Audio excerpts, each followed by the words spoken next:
social motivational channel. সুপ্রিয় দর্শক, আসসালামু আলাইকুম।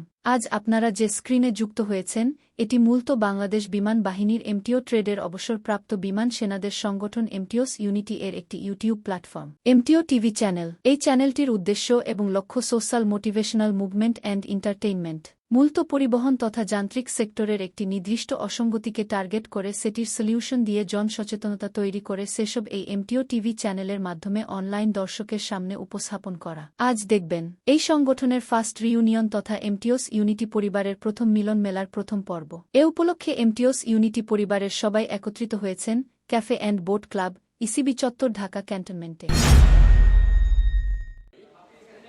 হাফিজ এরা যারা এটা নিয়ে আজকে এতটুকু পর্যন্ত আমাদেরকে এই অনুষ্ঠানটা উপহার দিতে পেরেছে, ওদের প্রতি আমি কৃতজ্ঞতা জানাচ্ছি এবং এটা এখন থেকে কন্টিনিউ চলবে।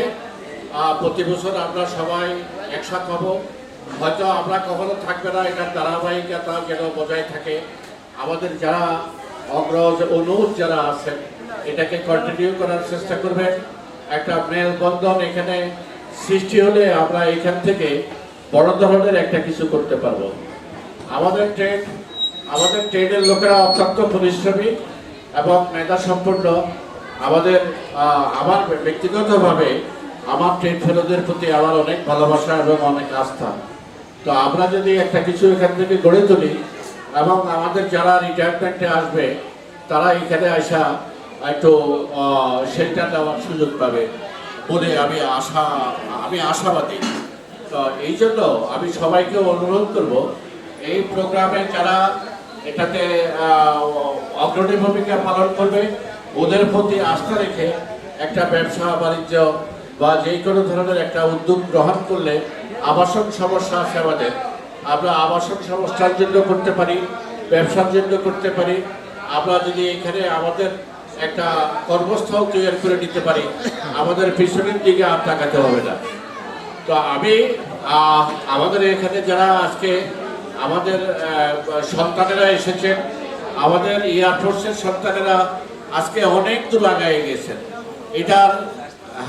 এটার জন্য যে আলা ভূমিকা রেখেছেন আমাদের আমাদের ভাইরাই, আমাদের ভাবিরাই এটাতে অগ্রণী ভূমিকা রাখছেন। আমাদের ছেলেরা 3 বাহিনীতে এখন ব্রিগেডিয়ার পর্যন্ত হয়ে গেছেন এবং বিভিন্ন 3 বাহিনীতেই আসেন আমাদের ছেলেরা, এবং এয়ারফোর্সের ছেলেরাই ম্যাক্সিমাম 3 বাহিনীতে, এবং সচিবালয় থেকে আরম্ভ করে সব জায়গায় আমাদের মেধার একটা পদচারণা বর্তমান যুগে চলতেছে এবং almost are from air force it's hour achievement. এটা ভাইদের এবং আমাদের ভাবিদের এটা অ্যাচিভমেন্ট। তো আমি আশা করি আপনারা সবাই আমাদের আজকে যে সংগঠনটা সংগঠিত হয়েছে আমাদের ট্রেড ফেলোদেরকে নিয়ে, আমরা এটাকে নিয়ে চিন্তা করব। এখানে আমাদের যারা এটাকে নেতৃত্ব দিচ্ছেন, মালিক ভাই, আলম ভাই, তারপরে মালিক ভাই না, sorry I amended, Malik sir, Alam sir, আমি ভাই বলতে পারি না, আচ্ছা যাই হোক। তো ওনাদের নেতৃত্বে এটা সুন্দরভাবে চলছে।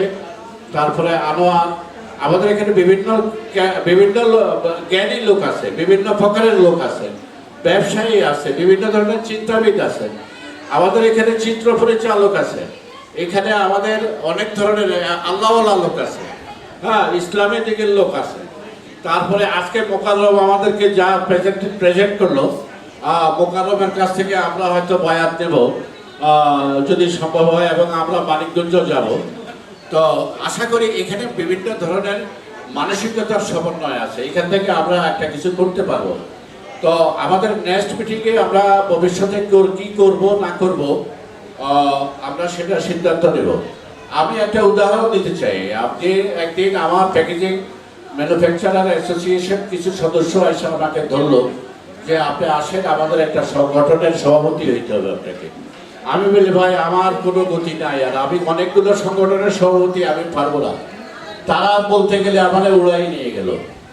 যার বাধ্য হয়ে আমি তাদের পদ গ্রহণ করলাম। 3 বছরের মধ্যে আমাদের ক্যাশ দাঁড়ালো 4 কোটি টাকা।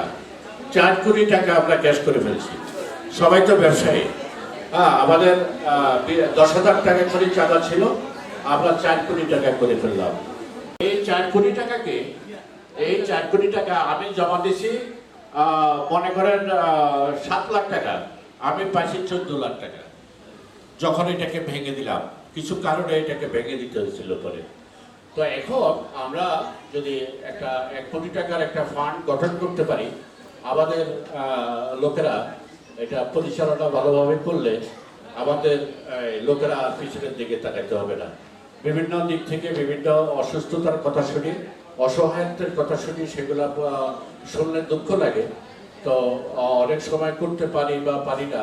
তো এই জন্য আমি বিনীতভাবে সবার প্রতি আমার অনুরোধ থাকলো যে আমাদের এই সংগঠনটাকে আপনারা সবাই সুন্দরভাবে পবিত্রতা তার সাথে সততার সাথে লালন করবেন এবং সামনের দিকে এগিয়ে যাবেন। ভাবিরা কষ্ট করে এসেছেন, বাচ্চাদের জন্য এবং ভাইদের জন্য অনেক শুভকামনা থাকলো।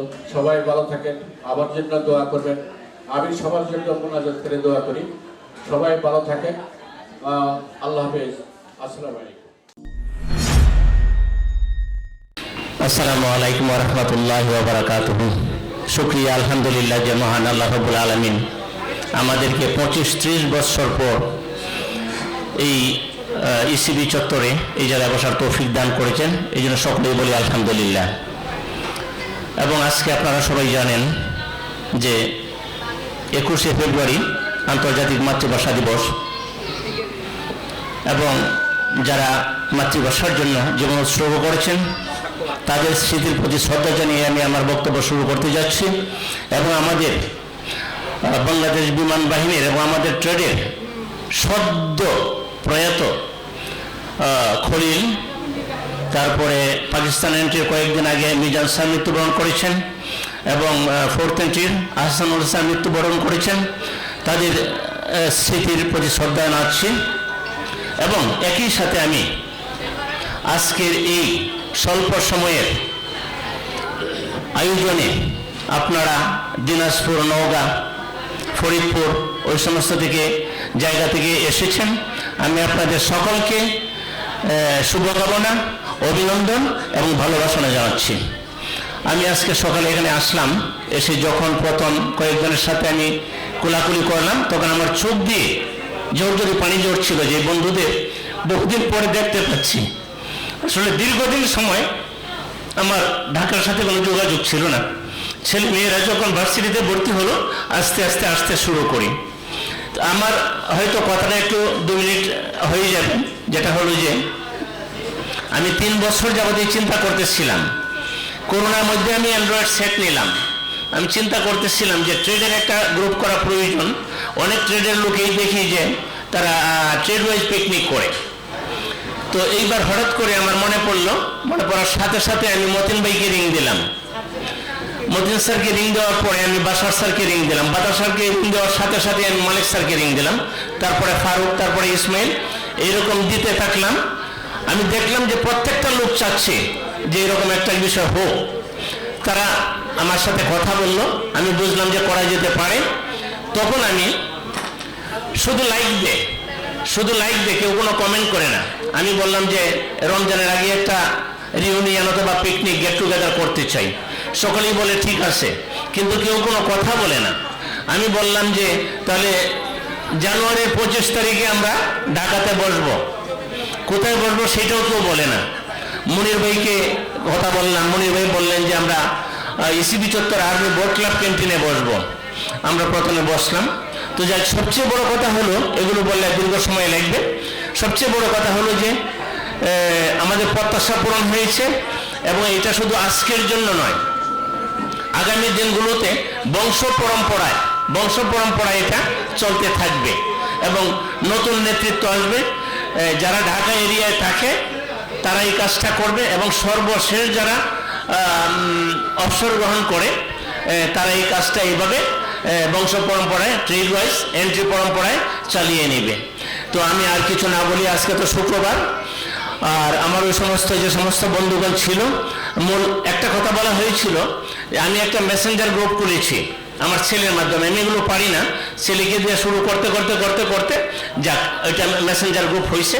তারপরে আমরা 25 তারিখে বসছিলাম, 25 তারিখের পরে গোলাম ফারুক হোয়াটসঅ্যাপে একটা গ্রুপ খুলছে, এইখানে সকলকে আমরা হোয়াটসঅ্যাপে কথা বলেছি, মেসেঞ্জারে কথা বলেছি, এবং আমি অনেকের কাছে লজ্জিত যে আমি বহুবার অনেককে ডিস্টার্ব করেছি, মেসেঞ্জার না পাইলে হোয়াটসঅ্যাপ না পাইলে নাম্বারে রিং করেছি, তো সকলেই এসেছে। এটা আসলে অনেকে আমার কথা বলে, আমি এরকমটা বলি না, আমি বলি অনেকেই কষ্ট করেছে, 4-5 জন বেশি কষ্ট করেছে এই গেট টুগেদারের জন্য। তার মধ্যে মালিক স্যার না থাকলে হয়তো এটা হওয়াই সম্ভব হতো না, উনি যেভাবে টিম নিয়ে কাজ করছেন। আর আরেকটা বিষয়, প্রত্যেকেই আমি যাদের সাথে কথা বলেছি আমি দেখেছি নীরবভাবে তারা প্রত্যেকেই কাজ করেছে, যার সুফল আজকে আমরা প্রত্যাশা পূরণ হয়েছে। তো এই বলে আমি আমার বক্তব্য শেষ করছি। আর মূল বিষয়টা হলো এখানে যে যেই পেশায় থাকে সে সেরকম চিন্তা করে। বাসার ভাই বলছেন ব্যবসা এটা হতে পারে এবং এটা ছাড়া মানুষ চলতে পারে না।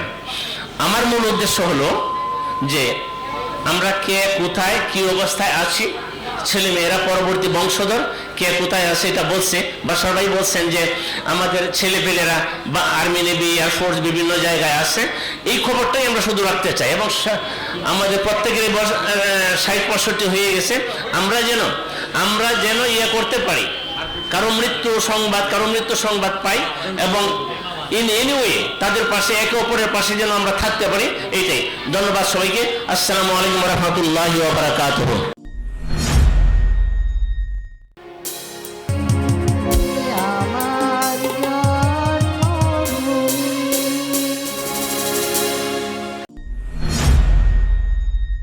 ঠিক আছে, আপনারা এটা চিন্তা ভাবনা করবেন, সবাই মতামত দিবেন। হোয়াটসঅ্যাপ এবং মেসেঞ্জারে গ্রুপ আছে, গ্রুপ অ্যাডমিন হলো আনোয়ার, ফারুক, ইসমাইল, আমি সাথে আছি। গ্রুপে আপনারা লিখবেন, রাজনৈতিক কথাবার্তা লিখবেন না, রাজনৈতিক পোস্ট দিবেন না। এটা শুধু আমাদের কে সন্তান কি অবস্থায় আছে। মাস্টার ওয়ান টপসার আহসান 420 নবীনগর মাতুয়াইলে মারা গেছে, আমরা কেউ জানি না, লাশটা পড়ে আছে, ভাবি বাচ্চা কাঁদতেছে, কেউ যায় নাই আনতে, দুঃখজনক। নবীনগরে সে চাকরি করতে একজন স্টোর অফিসার হিসাবে, কিন্তু আমি যখন তার নাম্বারে রিং করছি, একজন গোলাম মোল্লা নাম ধরে বলছে, স্যার উনি আপনার কে হন? আমি আমার বন্ধু। বলছে, স্যার আমি তো কাউকে যোগাযোগ করতে পারতেছি না, ওনার টেলিফোনে লক করা, আমরা কেউ আসলে টেলিফোন আসলে রিসিভ করতে পারতেছি। তা আমি কি করতেছেন? কয়, স্যার আমি এই কাজগুলো করছি, ওনাকে আমরা জীবিত আনছিলাম হাসপাতালে, কিন্তু টিকাইতে পারি নাই, মারা গেছেন। এখন পুলিশ আসবে, পুলিশ ক্লিয়ারেন্স দরকার, ডাক্তাররা এসে সবকিছু দিয়ে দিছে, এখন ভাবি বাচ্চা আসতে চাইছে, আমি না করছি, আমরা নিয়ে আসবো। এটা কি দুঃখজনক নয়? আর থার্ড এন্ট্রির একটা সংগঠন আছে যেখানে মাস্টার সাহেব মালিক সবার আগে যায়, সিএমএসে বলেন, ঢাকা শহরে যেখানে বলেন, এবং তারা কেউ একটা মানুষ মারা গেলে পারে, হ্যাঁ, একজন মানুষ মারা গেলে থার্ড এন্ট্রির সমস্ত কিছু দাফন কাফনের সমস্ত খরচ বহন করে, একটা দোয়ার আয়োজন করে, তাই না? আমরা যদি মনে করেন, যেমন কালকে ইসমাইল টেলিফোন করে কাঁদতেছে, ফারুক কাঁদতেছে, বলে স্যার এই মাত্র খলিল স্যার মারা গেলেন। খলিলের কাছে এরা দুইজন গেছে, ফারুক এবং ইসমাইল গেছে, বলে যে আমি অসুস্থ, যেতে পারবো না, আপনারা ডোনেশন লাগে, টাকা লাগে, আমার কাছ থেকে নিয়ে যান, এর থেকে আর কি চান আপনারা? তো কিন্তু আমি ইসমাইলকে বললাম যে আমরা বাজার করব, পিকনিকের বাজার করব, আপনারা ওখানে 2-3 জন থাকেন, জানা যায় এবং দাফন কাফনের শরীক হন, আমরা আজকে পাচ্ছি না। এরপরে আমি মাস্টার সাহেব মালিক আপনাদের ঘোষণা করতেছি, ঢাকা শহরে কেউ মারা গেলে এই এমটিও সংগঠন থেকে 4 জন হোক 5 জন হোক লোক যাবে ইনশাল্লাহ, হ্যাঁ।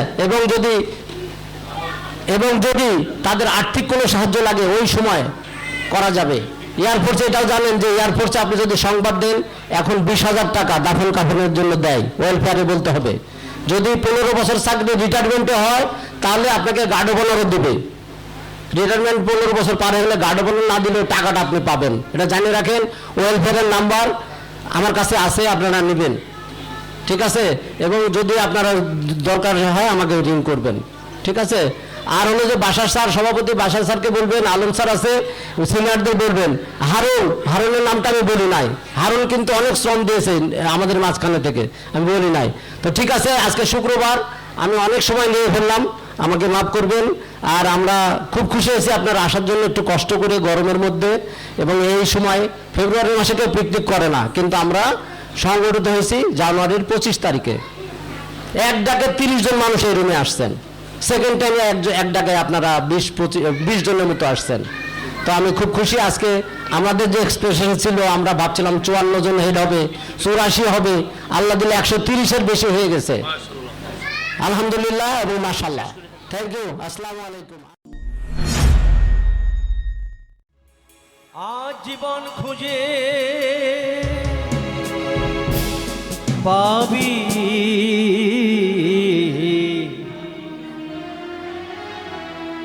ছুটে ছুটে আয়,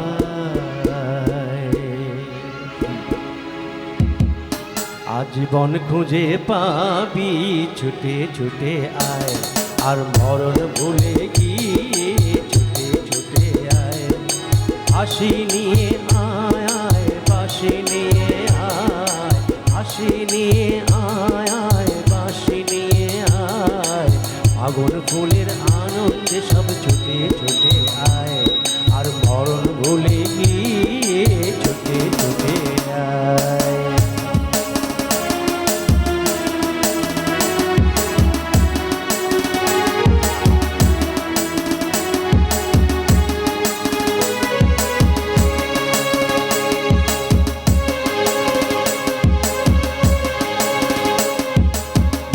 চড়ায় পাখিটির বাঁধন খুলে দে, শিকল খুলে মেঘের নেড়ে আজ উড়িয়ে দে। মনের চড়ায় পাখিটির বাঁধন খুলে দে, শিকল খুলে মেঘের নেড়ে আজ উড়িয়ে দে। মনের চড়ায় পাখিটির বাঁধন খুলে দে, শিকল খুলে মেঘের নেড়ে আজ উড়িয়ে দে। যত বন্ধ হাজার দুয়ার খুলে আয় রে ছুটে আয়, আর ফাগুন ফুলের আনন্দে সব ছুটে ছুটে আয়, আর যোগের নতুন দিগন্তে সব ছুটে ছুটে আয়।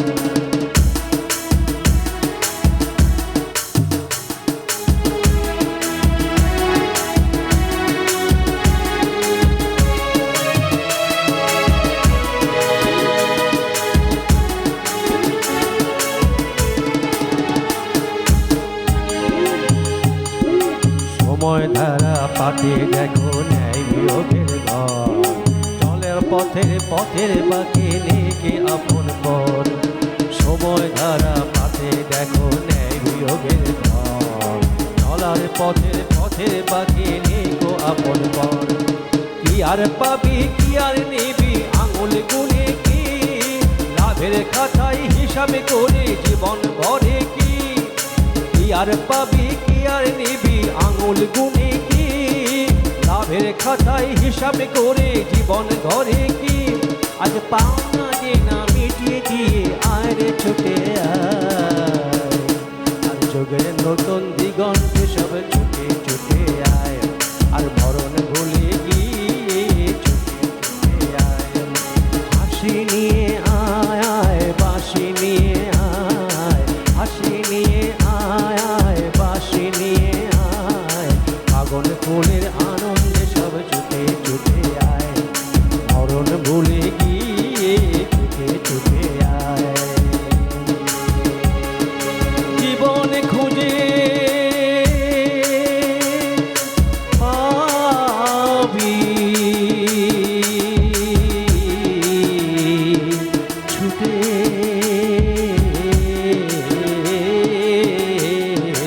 ছুটে ছুটে ছুটে আয়।